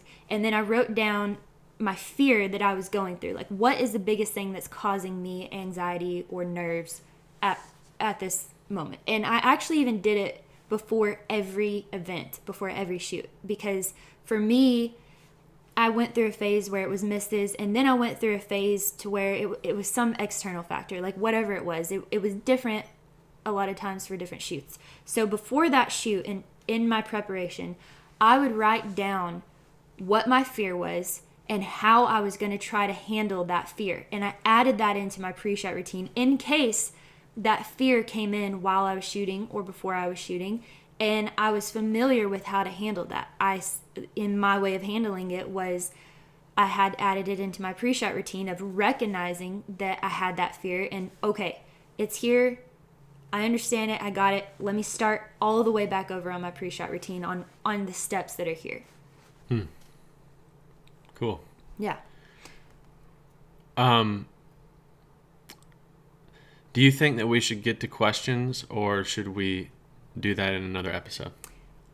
I think we should do that in another episode because a lot of the questions we got, we may not have directed them, but I think that they, as a whole, were answered in this episode. And I think this would be really... The next episode even plays more into depth about your pre-shot routine because of the external factors that you can control, not knowing that you can control them. Yeah. Yeah. Okay. So how long are we right now? I have no idea. It doesn't tell me. So why don't we? Because do we want to add any more to what we were talking about, or? I don't think so. No. Okay. Yeah, I think that really, I mean, that goes really into depth about the pre-shot routine and about a lot of stuff, and hopefully that gives you some insight and answers those questions on how to deal with, when you're faced with something. The only reason why you get anxious is because you're faced with something that's either in the future that you're creating your own anxiety about, or something has surprised you that you weren't prepared for.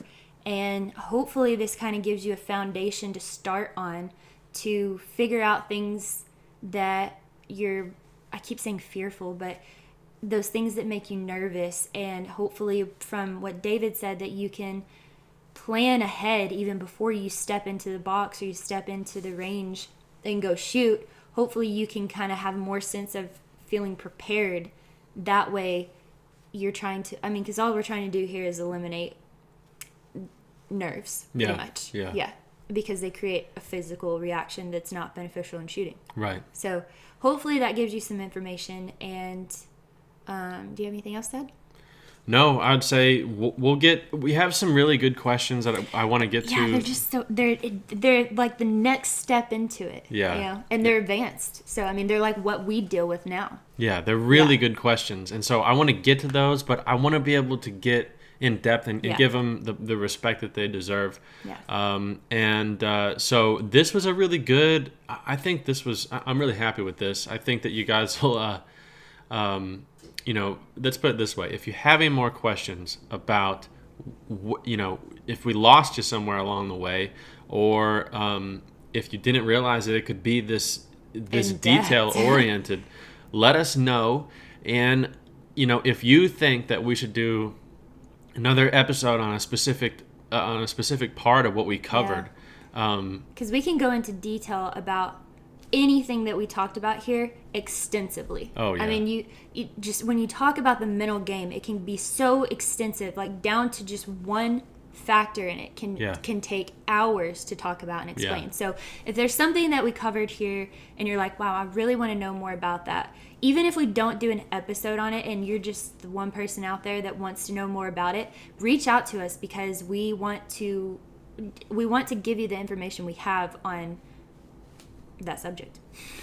I mean, really, we're here to try to educate and grow the sport and help those people that are in situations that we've been in previously or maybe are currently in. So yeah, I'd agree. Yeah. Cool. So as always, we hope that you like this episode. If you do, please consider subscribing and leaving us a review, because like I said, we just want to help grow the sport, and hopefully we can do that with this. So it really helps us if you subscribe, leave a review, follow us on social media, and as always, you can reach out to us with any questions you have.